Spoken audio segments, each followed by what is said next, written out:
slightly unorthodox start here, but we've got a message, first of all, from a very special man for you, Tom Doyle. So let's take a look at this young man.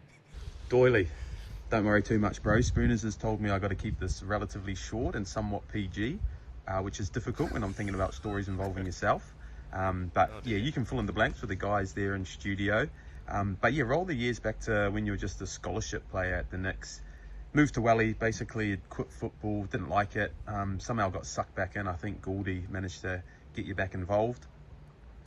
We had a full team photo shoot down at the Westpac. First team players, staff, scholarship boys. Everyone's there, suited and booted, ready to go. You all know where to be seen. So all the older boys, Manny, Jura, Ifey, are saying, Cam, where's Doyley? He's your bloody mate. This kid's a liability. So I'm on the blower. Mate, get down here. We're all waiting for you. You come in 10, 15 minutes later, out of the taxi, still half drunk, stinking of booze. Taxi driver's coming in after you, like, sir, you've got to pay the bill. You didn't have a wallet, didn't have any money. Don't know who paid for it. Maybe Manny, I think it was. But to go from that to 80 odd games for the first team, a couple of dodgy own goals and captaining the All Whites, pretty bloody impressive career, mate. And kind of the way you went about it and did it on your terms, I think it's a real testament to your character. Yeah, mate, you're a bloody legend. Oh, it ended strong, but it got off to a shaky start. Your mate Cam Lindsay, were you a bit of a scallywag back in the day? Yeah, I was, actually. There's no light way to put that. And that was a true story, actually. And it wasn't long after that they asked me to leave. So I was in the academy coming through. They told you to get out? Yeah, Tyler Boyd, Louis Fenton, Hamish Watson. It was about 8 of us that were the first academy that was ever formed at the Phoenix. And I lasted about 6 months. You got to go sort your stuff out, pretty much. I was living with like 7 of my mates. So I was a bit of a Molly-saurus trying to live 2 lives. Right. And they kind of, head-butted pretty quickly. So you're up on the hill, Vic University, and your mates are having the full uni experience and you're kind of being drawn into that a little bit. Yeah, well, I went down for university. So before I went pro, I was at uni the whole time. So I, instead of taking a scholarship in America, I ended up moving to Wellington. Wasn't planning on becoming a professional footballer. And then just got sucked into that academy, but I was already 6 months into living with 8 of my mates, so I had created patterns that probably weren't meant for pro football. No, probably not compatible. Tom. yeah, very incompatible, I suppose you would say. What did it take to get you on the straight and narrow? Probably getting asked to leave, really. So I left the academy. They said, look, you probably need a couple of years to mature, which I did. I ended up playing for Team Wellington. Unfortunately, with people like Cam, so probably. So you're trying to get back on the straight and narrow, and he's leading you astray. It was a long, enjoyable path. Mate, it was not a good group. I was the captain of that team. Who do we have? We had Musa. We had a kid from Charlie from the UK who was just wanted to get into everything every Friday or Saturday night. Look, it's good fun, and Wellington's a small place, and there's a football buzz down there, so you can kind of get carried away at times. But look. It took a couple of years, but eventually Ernie Merritt came in. I was playing with, I think you were down there as well, Spooners at Team Wellington, and we had a great season. I was playing my best footy, and then they asked me to come in for a few trial games, funny enough, against Premier League teams. So. Any breath testing involved?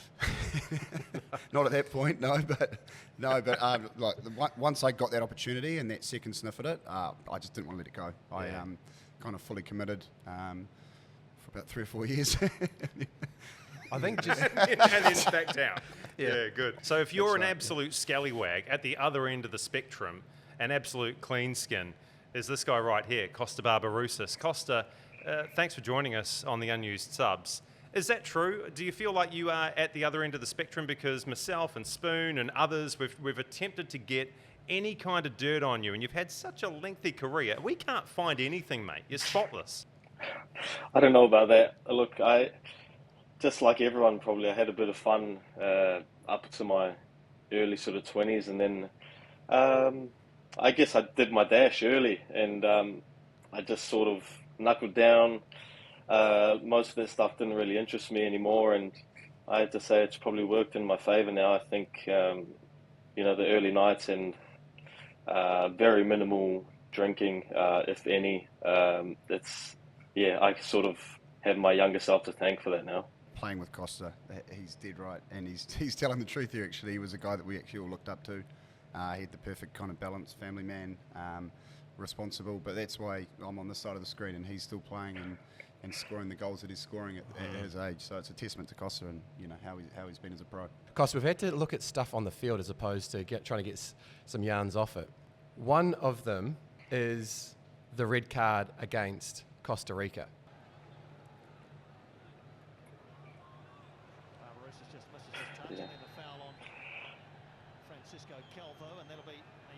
Yeah, I just remember then thinking, yellow card, move on. And even watching it, obviously in slow motion, I caught him in the ankle, but if you see it in real time, there's no momentum, there's no intention to do anything other than sort of trip him up, and I'm a bit late. But yeah, that still hurts now, to be honest. And like you said, there, Winnie was fuming, and after the game, I even remember feeling probably the most sort of sorry to him, because I knew that was probably obviously his last chance to get to another World Cup, and we were so close. Whether it affected the result in the end anyway, I'm sure it would have been a much bigger help to have 11 men on the pitch for that last sort of 20-25 minutes. But yeah, that's definitely one of the worst moments in my career for sure. We do have another moment, and this moment, I love it, Doyle, because whenever I talk to fans about the matches against Peru, there's two key moments. There's the Ryan Thomas shot from about 25 yards where he hits the post after Woodsy's come on in the second half. And then there is this moment that is just overlooked. It was almost even tried to be erased by the broadcaster in Peru. And it's in the first 5 seconds, 0-0 going into Lima. And we've just kicked off in Lima. And I feel like this could have been an absolute game changer. As you say, Spoon, just kicked off, ball goes long, it's headed back across. Peru failed to deal with it, and there's Kosta with the arm across, and he goes down. The protestations are there. You're asking, hey, look, I know it's only early, but can we please have a penalty for what is a legitimate foul and go 1-0 ahead in this tie? Gost, mate, is that a foul? Yeah, for me, again, that's weak officiating, not wanting to make a decision early in the game. We actually worked on this, I think, a couple of days before the game, and it played out exactly how we wanted to. And it sort of reminds me of last year's elimination semi against Victory, where, again, I should have had a penalty in the first sort of 5-10 minutes.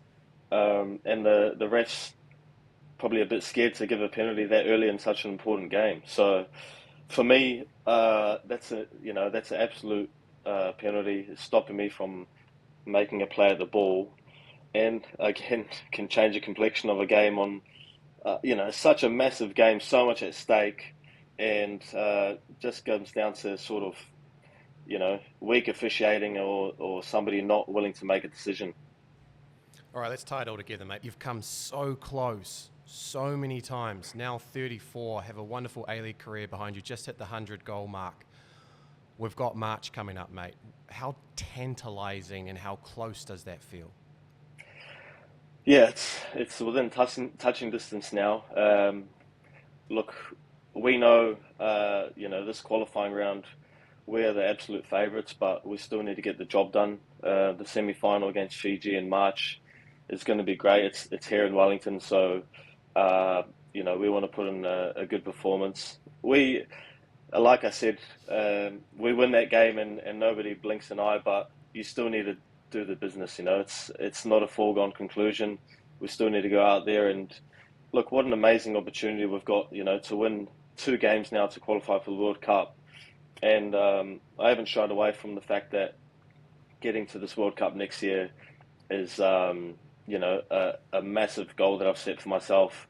And like you said, I've tried and been unsuccessful for 3, 4 if you count the Bahrain game where I wasn't involved, but I was in the wider squad.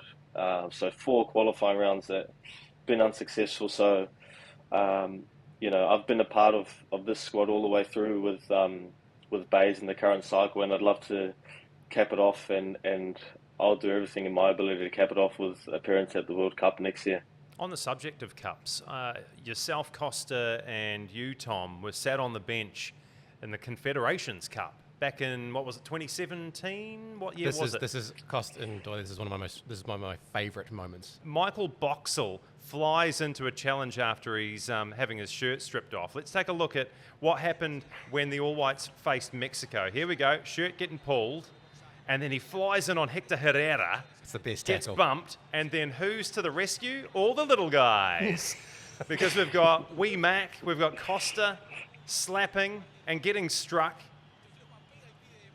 We don't see this every day in football, do we? Oh, don't take a backward step, Dolly. Tom, what were you thinking from the bench, mate, as this was unfolding? To be fair, this whole trip was incredible. So we had Russia in the first game as well.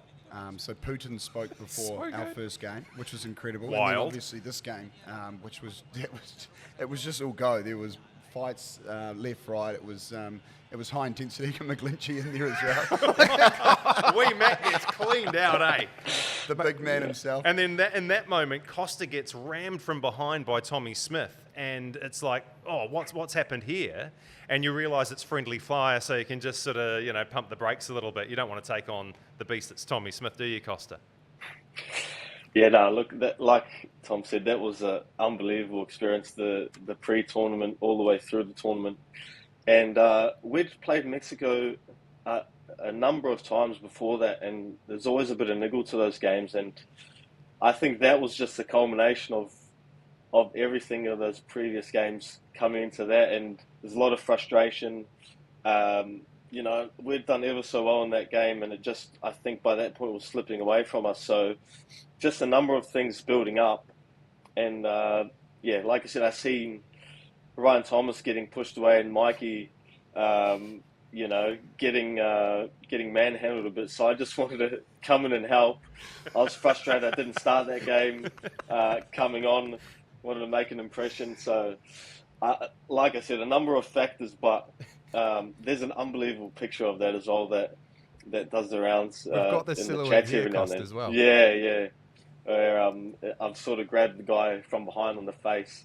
And they got a shot of that exact moment. I didn't sort of keep it there too long, but unbelievable sort of memories from that tournament. I don't know if Tom remembers, obviously, a lot of people got gastro that trip as well in Ireland, and I just remember Tom and a few of the boys telling me they were all sick in the room playing FIFA, I think it was, him, Storm, maybe Roofs. And Anthony Hudson walked into your room, Doyle, I think, and said to you that the gastro's all in your head and you can get over it. He did. No, mate, you got to head south a little bit. Yeah, it's in the stomach, bro. It's all in the toilet bowl. And we were together for a while. We did the island tour. It was a good month, of every day together and stuff. 6 weeks. So you kind of get in this weird mindset, but I remember that because I wasn't playing at that time, so I was a little bit pissed off about not playing. And then he came in and said that it's in my head. I just had to change my mindset. Oh, is it? Yeah. And I was like, I think the toilet's saying something different. But Over the weekend, we were able to celebrate your 100 goals. I've got to say, I did rather feel for you because you scored the 100 on a Monday night, 10:30 p.m. New Zealand time, in the west of Sydney from the spot. I'm sure it doesn't feel any lesser to you, but Mate, a goal's a goal. But yeah, just the romanticism of football didn't feel quite right. So this coming from a goalkeeper, Kosta, who never ever had a look at goal. So look, don't listen to him. It was an awesome achievement and well done. Yeah, but mate, I will say you had this is the additional thing. There was a penalty last year at the same ground against the same goalkeeper. You went left. What was in your head as you stepped up to take the penalty, knowing that you'd already come up against Philip in the same moment last year, and this was for the big 100?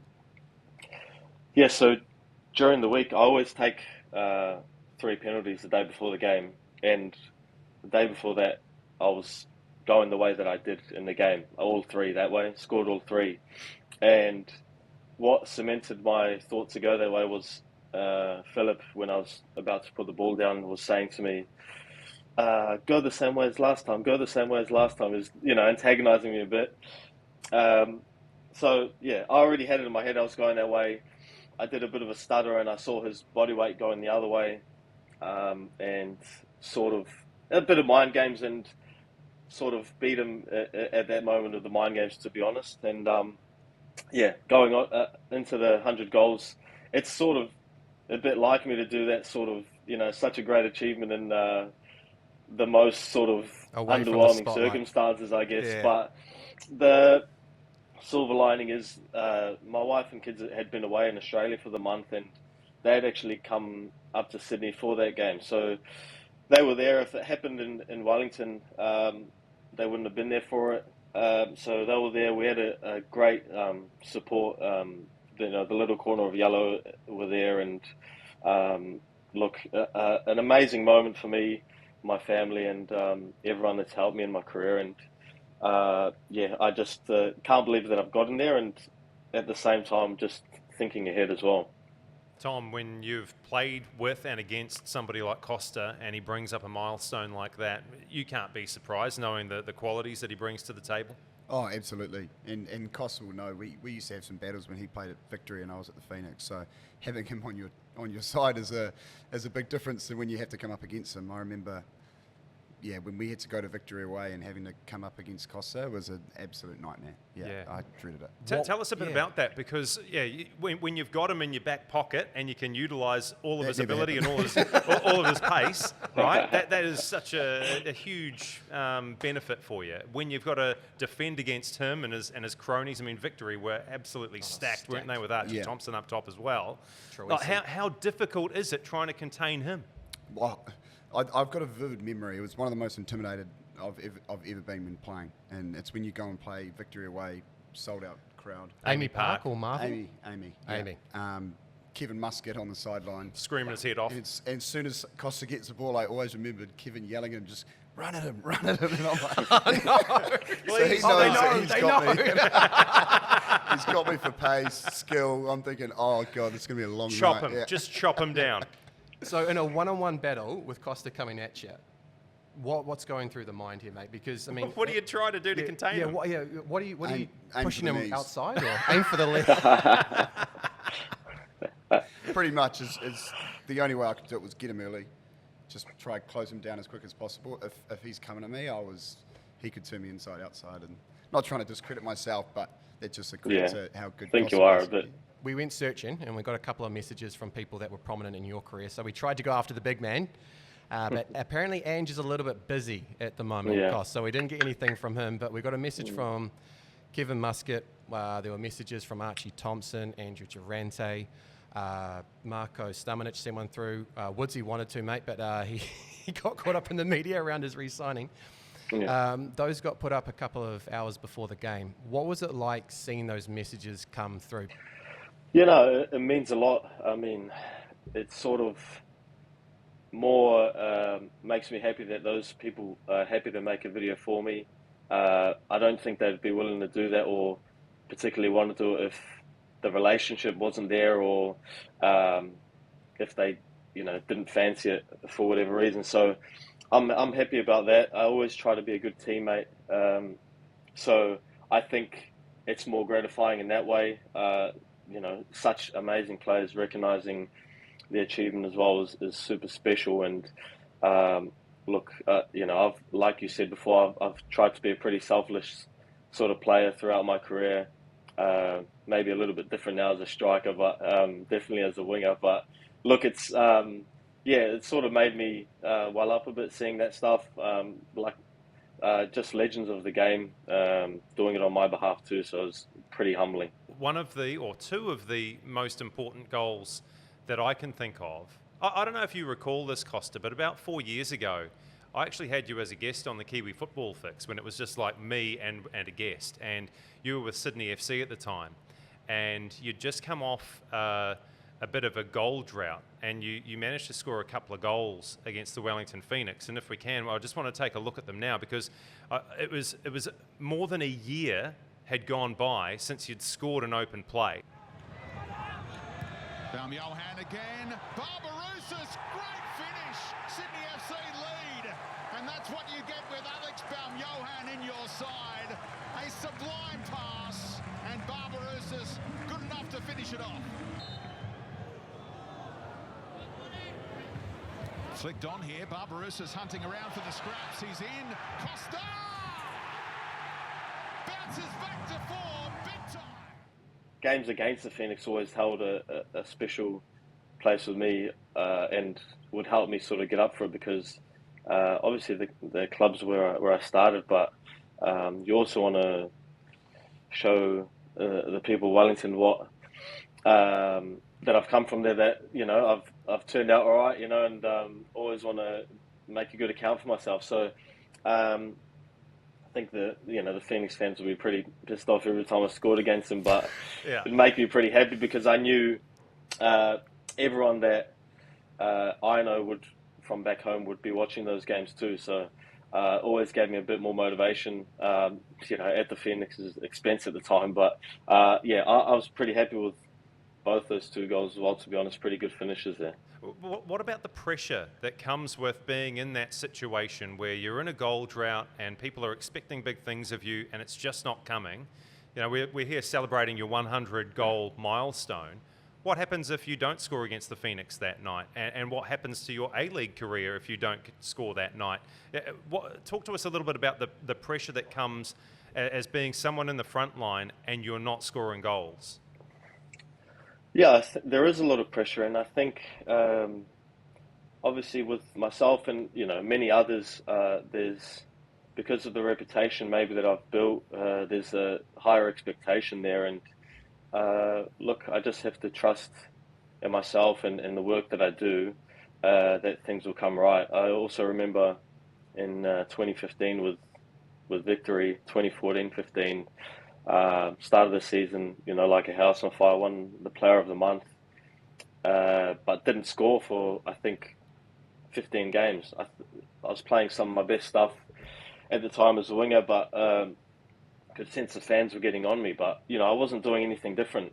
Playing pretty well, maybe missed a few chances, I can't remember, but just wasn't falling for me. And, they start to notice and get on you. And maybe for somebody else, like maybe a younger player or somebody that they don't expect as much from, it just goes, unnoticed. But like I said, because maybe the reputation or whatever reason, it's there. But again, it's just continued working hard. And then in that instance, scored, I think, in the next 4 games in a row. So I always think, life and football have a funny way of balancing themselves out and giving you your just rewards for your work or your lack of, at the same time. So I just try to keep a level head. Like you said, maybe plays into the whole boringness of me, and my wife will say the same. There's not much of a reaction to many things, good or bad. So I think it plays in my favour when it comes to football. To Goran's point, mate, are there any ones that are special to you and potentially don't get the spotlight as much as those other big goals? The first one that comes to mind, I think, is the semi-final against Melbourne City in the 2014-15 season at Marvel now. It was Eddie Head at the time, but I just think the execution of that goal, a That's slower beautiful, sort Kosta, of, isn't it? yeah, loopy sort of cross, and when you have too much time, sometimes it makes it harder. And I've just hit it perfectly in the outside of my foot, mid-air into the top corner. Were you intending to do that, Kosta? Because of course he was. He's a professional and he's very good at what he does, Jacob. Yeah, you might not believe me, but I think if you see throughout my career that I use the outside of my foot a lot, passing the ball, finishing, because in that instance, obviously, I wanted to hit it that way, but the outside of the foot for me is particularly helpful because you can take your touch with your right foot and then straight away play it with the same step. So I've done that with a lot of finishes. Same again, you take your touch across your body and then you can play with the outside of your right foot. So it buys you half a second. So, there was, I think maybe that season I scored, 4 or 5 goals with the outside of the foot. So that one immediately comes to mind. A goal scorer in the front line is nothing without really, really good supply. And you've been around the A-League for a very long time. You've played with a lot of very good quality players. If you had to pinpoint just one person, who would it be that when you played with them made you the most lethal marksman in the league? Yeah, that's a tough one. Like I said, played with so many. My best return was at Victory the season that I played up front. Probably my first full season as a striker, and scored 15 goals. And the main guy providing me that year, I think, was Jimmy Truisi. And I think I've seen it somewhere that he might have given me the most assists out of everyone in my career. So based off that, I have to give it to him. Special mention to probably Tom Thomas Doyle. Broich. Yeah, Tom Doyle. Tommy Broich. Honda, I think, was unbelievable. So I don't know how many actual assists he gave me, but just this general sort of link-up play. Alex Bomyahan at Sydney was a pure playmaker and just an unbelievable technician. I'm going to be missing a few people here. Guy Finkler, I have to mention Guy. Played with them both here and at Victory. Spent 4 years together. So even, I'm saying those names, a lot of A-League players would, bite your hand off to be able to play with some of those guys. So I have been pretty lucky, yeah. So if any one of those guys, I'd take any of those playing in behind me. Oh, well, unlucky Archie Thompson. Moving on, Cost. Second best return was last season. You're a Wellington boy. What was the moment of last year then? Obviously, at the semi-final, the Zavada goal, everyone speaks highly about that. What was it for you? Because you scored an incredibly important goal just before Christmas, which was famous on this podcast for other reasons. No. We won't get into those reasons, though, Jacob. But we'll save that for another time, myself versus Marco Rudan. That's a good point. Mate, when do you feel... So what was the highlight for you? Was it when it took flight against Western Sydney? Yeah, before you said that and you started the question, I was going to say that game because we had started reasonably well. We still weren't putting our, imprint on games as much as we'd liked, but we were picking up points and results. I think the Brisbane game was before that, and we, smashed them. Who's that, mate? Bring her over. That's Lola. Yeah, come on. And say hello. Hello, Lola. Hey, Lola. Oh, you could just listen in, all right? Yeah. And I think Wanderers were doing well at the time too. So, the last minute winner, top of the table at Christmas. I just remember that was on the 22nd or the 23rd, and then that game finishing, and then having Christmas lunch with the family was, one of the best moments. Everyone's in good spirits and spending it with my family, which I haven't been able to do for a long time. It didn't get much better than that, and it sort of was a stepping stone for the season we were going to have. Mate, what is had at a Greek Christmas Day? Is the lamb out? What's going on there? Yeah, lamb on the spit, pastetto, which is sort of our version of lasagna. All sorts, anything, Greek salad, anything you can think of. We've got it there, and but the lamb on the spit has to take the cake for me. It all sounds delicious, but I suppose being an A-League player, you've got to mind your consumption around that time of year as well. You can't overeat because otherwise you won't be able to play. Yeah, Tom, you probably weren't looking after yourself. You would have been into it with your 7 mates and having a few drinks. Yeah, well, Costa, no, when we were actually there with Mark Redden, we got skin folds done weekly. So it was a big thing on my mind, food at the time. You kind of had to manage how much you ate. So I was actually very professional in terms of food. So then you could load up on other stuff. more of a liquid diet.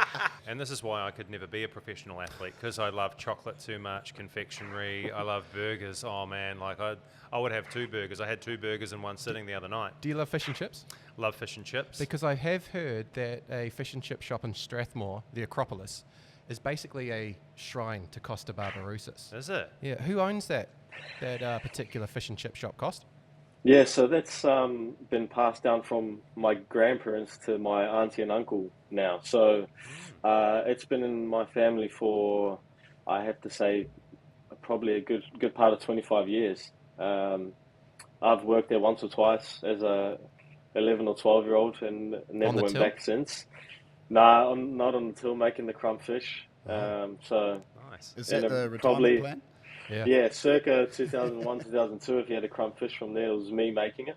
You couldn't be in the shop when you were off playing with Victory and Raw and Sydney FC, which brings me to a point I'd like to make about, from a fan's perspective, Kosta, I get the absolute shits when I see a top quality New Zealand player released from the Wellington Phoenix. I know that things have changed now, and you're playing at the Knicks now, where there is a strong emphasis and focus on the youth, and so they're very reluctant to let the good young players, good young Kiwi players, go offshore unless they're going to different leagues around the world.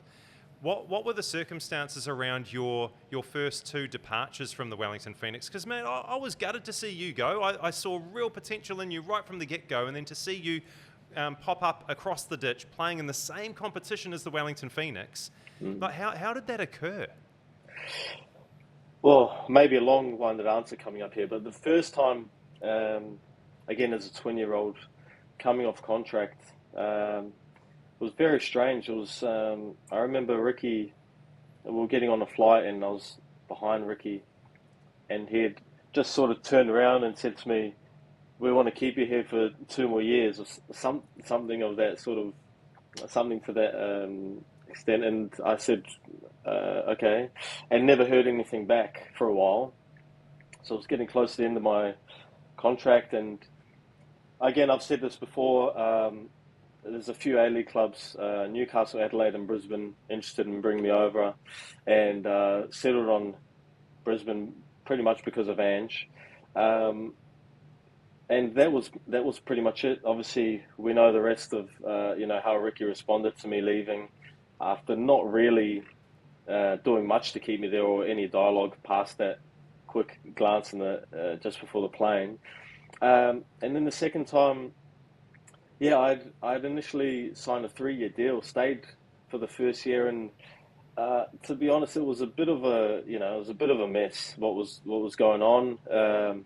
Again, I think the club, the board, the chairman had done an amazing job and extended a lot to probably spend a bit of money and put a good squad together, but everything else around it, was a bit of a shambles.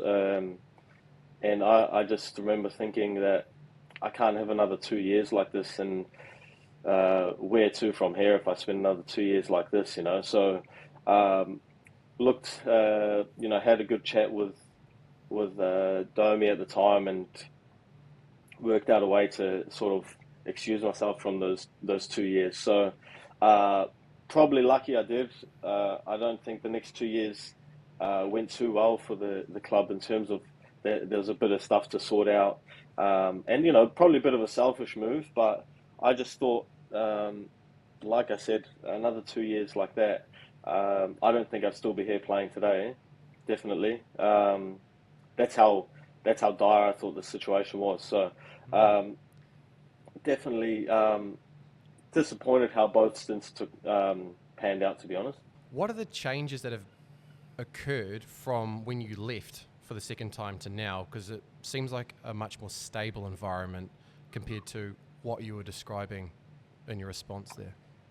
Yeah, just a lot more professionalism, to be honest. I think more people from that time to now have maybe had a bit more time in the professional football environment and know what it takes, or people recruiting for those jobs know what to look for maybe a bit better. So yeah, we're a pretty young league, a young club, and it takes time to build the knowledge of what is needed to run a football club and run it well. So for me, that was probably the biggest thing. There was a lot of things going on where I just thought, this, especially coming from Victory, where they were on top of it. Obviously not perfect, but definitely much more on top of it. But I think that's what it is. I think just time, and I think now, the club's heading in a good direction. Obviously, not good for maybe more senior players like myself. But I like that they're starting to think about strategies and thinking that the way forward is obviously trying to bring up 2 or 3 young players from the academy year with the intent to sell them on to make the club sustainable. I think that's a very sensible way to look at it. Ange Postecoglou's name was mentioned earlier, and at the time that we're talking, he is still an English Premier League manager. I know that he's had a pretty rough run, and Tottenham find themselves in 15th spot and almost staving off relegation. But the fact of the matter is, you played under Ange at 2 A-League clubs. What did you see in Ange back in those days that led you to believe that he had the quality to become an English Premier League manager? I saw it pretty much immediately as soon as I got to Brisbane. Just the intent from him, the messaging, and I guess the intensity as well. The guy just lived and breathed football. His sessions were intense. That's what I'm talking about, intent as well. He knew exactly what he wanted from every session, and he knew exactly what he wanted from everyone at any time. Obviously, we're not robots, we're footballers, but you knew where he wanted you without him having to tell you exactly where to go, because there was some thinking for ourselves. But it was very black and white. That's what I liked about it. I come from having close to no structure at all in games or training at the Phoenix at the time to that, and everything was based around having the football. There was no real running sessions. It was all 2v2s, 3v3s, 4v4s, 11v11s, and I just felt like this is football.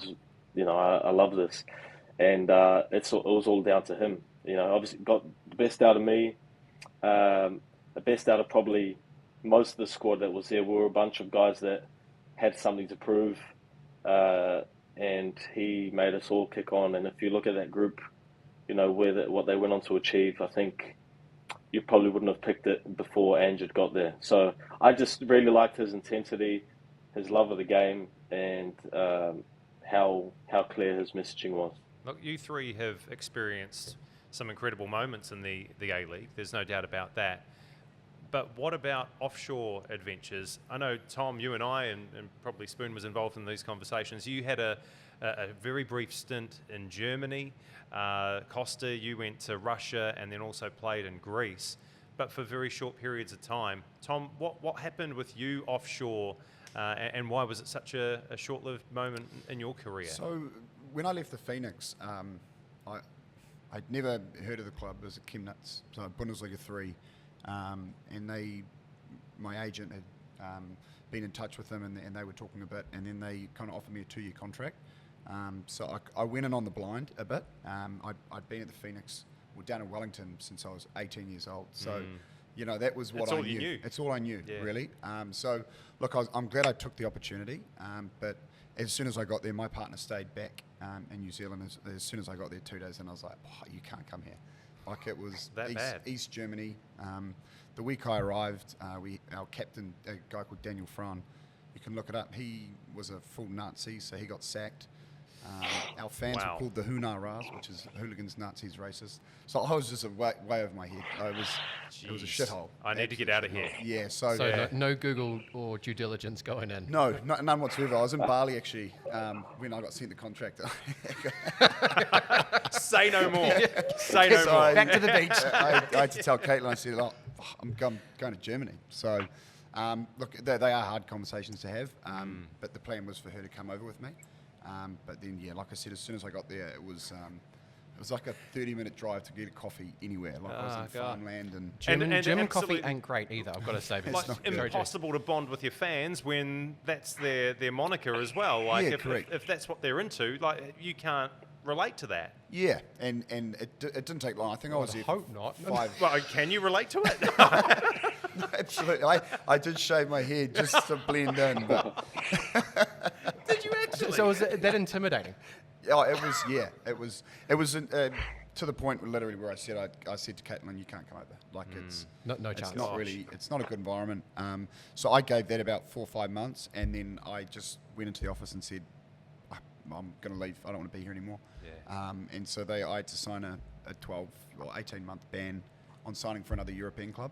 So then I just came home and then played Falcon City, but that was kind of where so I couldn't actually go and sign for another club once I left Chemnitz, over in Europe anyway. So Gosh, it's almost like it ended your professional career. a little bit. And I mean, look, that lifestyle is for some people, and it's almost like a journeyman, you know, and I'm a fullback, and like I was at a level, but when you go over there, you realise that you're not at that top of level, you're in that kind of middle bracket. So probably It's 1 like year. a real working class, Yeah, a little bit. battle Yeah, for so 1 year, everything. 2 year contracts was probably going to be me till I was 35 if I really wanted it. Right, okay. I didn't want to do that much, to be honest. I was after having that as an experience, I was like, I'd actually rather be playing one step down in New Zealand and being around family and friends and enjoying myself. Yeah, gosh, I sincerely hope your experience in Russia and Greece was a bit better than Tom Doyle's, Kosta.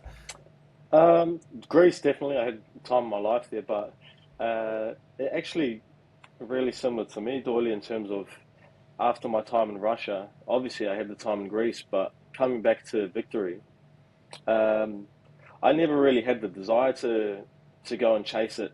The whole European dream again. I had offers in Germany and Holland when I was coming up off contract after my 3 years at Victory, but I just thought to myself, I'm living in the best part of the world, earning a decent living, playing at a good level, and I'm respected here. Why should I go and chase? I know the ceiling of the level of football. The money you could earn is a lot higher there if you crack it. I just thought I want to be not comfortable, because that might sound like lack of ambition. I still had a lot of goals, but I was still in the national team, starting in the national team, performing well, it sort of did. My time in Russia put me off trying to do something like that again, similar to Doyle. So. On the flip side of that, my time in Greece was amazing. There was an opportunity to stay. Because I did quite well there with the last coach. I played every game, but they wanted me to drop my wages, which I agreed to. I just wanted to play for the club. It was my boyhood club that I supported. But then the Russian club, because I was on loan, wanted a transfer fee, and the writing was on the wall pretty much then. They weren't in any position to pay a transfer fee, or if they were, probably not for me. I don't know. I waited in Athens for 10 weeks to try sort that out before I had to sort of make a decision and come back to Victory. Sort of the ups and downs of European football those 2 years that I spent in Russia and Greece for me. So this morning, Kost, we've had, I think it's called the Eternal Derby, if I'm correct. Now, your club at the time was Panathinaikos, your boyhood club, you've just said. Marko Stamanic is at Olympiakos, a Kiwi on the other side of the fence, so to speak. What, for the Kiwi audience, would Marko have experienced this morning in the lead-up and then on match day as well, mate? Because I'm sure it consumes the city for a week, if not weeks beforehand. Yeah, it's something else, and I was lucky to play in the derby, an away derby, which is probably even worse, even more intimidating. So, what happens there, and I think what's still happening, is no away fans are allowed to play to come to that game. So, we played at Olympiakos' ground. We're not allowed any of our fans there, just because of the sheer sort of violence and ill nature of the fixture. So. We got the bus there. Obviously, we're in a massive green bus, so everyone can see that it's us coming. Surely that's more of a security concern. Yeah. I mean, if anything, just disguise it as a red bus maybe, so we get through fine. We get to the ground, but overhead is the walkway for the fans to get into the stadium, and there's a gap about a meter wide, looking down that. Obviously, the fans can see that our bus had arrived, and I was sort of lucky. I got off. I was one of the first people off, so I was about 10 meters away from the bus, almost into the change rooms. and they'd thrown a flashbang grenade down there, Nice. right outside the bus. Yeah, so again, I was about 10 meters away. I went deaf for about 10, 15 minutes. Holy. The guys that were a meter or two away from it couldn't hear for about 20 minutes. So that sort of stuff. There's tear gas which makes you cry. Then there was about hundreds of flares lit off before the game, which actually delayed kickoff because you couldn't see anything. So they genuinely hate each other. I think Marco will definitely get a feel of just how historic the game is, and nobody likes to see violence or anything like that, but the passion is I think up there with some of the best derbies in the world. Did you win?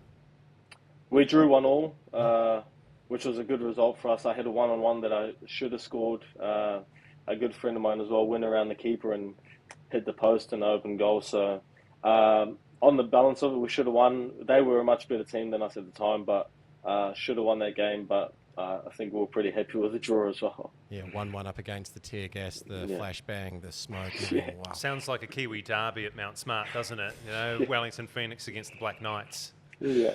There's no sandcastles and slides for kids there. I'll tell you that. There's no beach. Yeah, no beach. Oh, well. All right, Cost, we'll get on to the starting 11, mate. So we'll bring in Piney. And here's your starting 11. Very good. Cost, what is the worst ground you've had to travel to? Oh, worst ground. Probably Vladivostok in Russia. We had to take a 9-hour train ride to get there overnight in like single beds, bunk beds, which literally just fit your body and nothing else. I'll say that. Single bunk beds. Yeah. Lovely. What's your pre-match meal? Pre-match would be bagel with a thing called everything butter, sliced bananas and honey. All whites room, mate? For the longest time, Mikey McGlinchey, so I'll go with him, yeah. Don't know if this one's relevant, but we'll go with it. Golf handicap. I almost don't know what that means. I'm with you, Costa. I'm with you, mate. Yeah. All right, mate. What's the place you want to visit after you finish playing? I'd love to take the kids to Greece because I've been a few times with my wife, but I haven't taken the kids yet, so I'll say Greece. What was your first club? First club was actually Miramar Rangers. Oh, that's controversial. They had, I don't know if Olympic had youth teams then, but Miramar Rangers had the best youth setup back then. Favourite non-footballing athlete? Michael Jordan, definitely. Yeah. Have you got any of the kicks around, mate? Yeah, I don't know if I can pull them out. They're all in the closet, but yeah. Does Babai have a lot of shoes? Yeah. Yes. We'll just say too many. Too many shoes. Yeah. The movie that you'd like to go back and watch for the first time? Shawshank Redemption. What was the team that you supported growing up? Yeah, Panathinaikos, for sure. Worst injury you've had? Fractured my lower back when I was 14. Kept me out for 10 months. Which I think, maybe a long one to answer, but sort of gave me the resilience that put me in good stead for my career, for sure. And lastly, your coffee order, mate? A flat white, I'd say, or if it's my second one, probably a piccolo. Nice. Yeah. Shorter like Costa, that's what that is. And here's your starting 11. Good on you, Costa. Thanks again, mate, for joining us on the podcast today and for spending so much time with us. And congratulations on your incredible achievements so far. And who knows where you may go in the near future, mate. All the best and cheers again. Cheers, guys. Thank you very much, guys. Appreciate it. Really Thanks, do. Lola. Thanks, Lola. Goodbye. Oh, Jeez, I'm so far away, I can't actually see what I'm opening up. Yeah, we're going to have to get G on the TV screen. Own goals. Yeah, should we talk about your goals scored? Yeah. There was 5. You scored 5 own goals? No, I 5 scored 5 goals, goals. man. 2 of them own goals. 3 of them goals. See, I told you, he definitely didn't score 5. So I scored one because it's 3 minus All right. 2. They kind of cross each other. Okay, let's rank them. What are your best own goal was which one? My best own goal, and it actually changed my career a lot. It was my first away game for the Phoenix, and it was like the worst own goal you've ever seen. I just passed the ball into my own net, past Glenn Moss. It was just a brain explosion.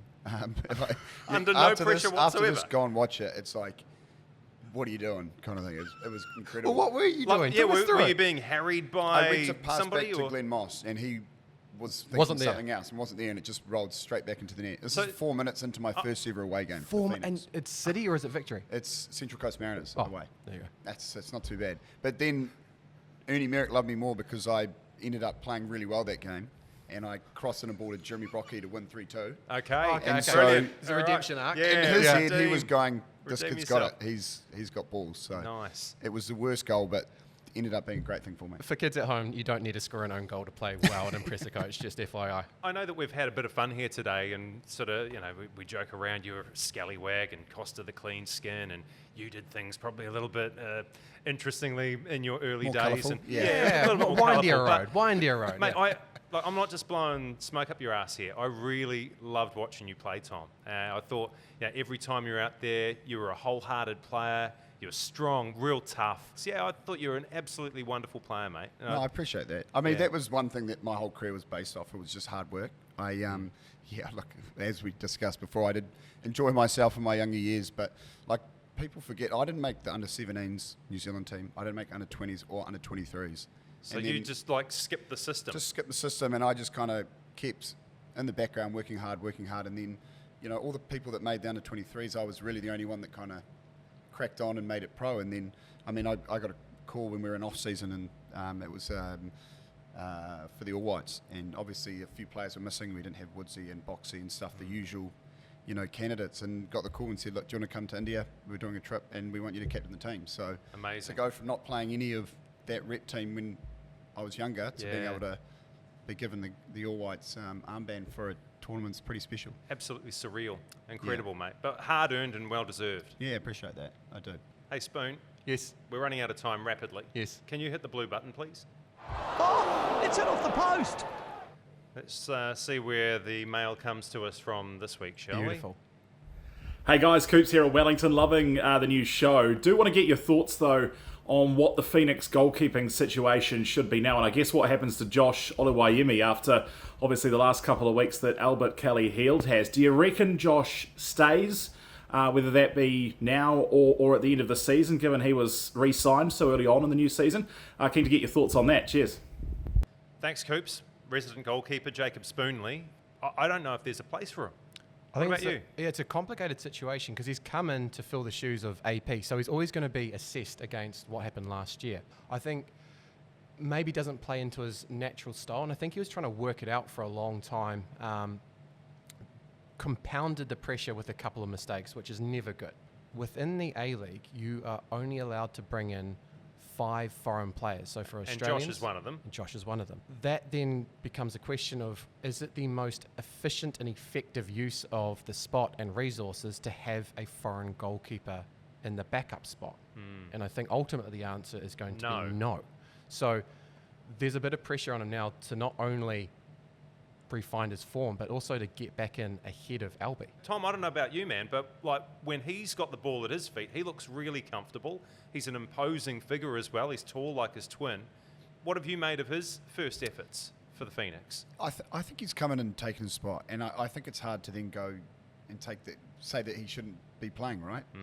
He's come in and he's earned that spot, but now 2 clean sheets in 3 games. Literally, and now there's a conundrum of that exact reason. Are you going to have a foreign player sitting on the bench, or do you look to clear out and get someone else in? But Which sounds absolutely absurd, given earlier in the season, Josh was re-signed. Look, some conversations, some discussions that I'm sure are going to be had between Chiefy and the senior management within the Phoenix staff. you kind of just have to sit there and wait for your opportunity, and when it comes, you have to grab it.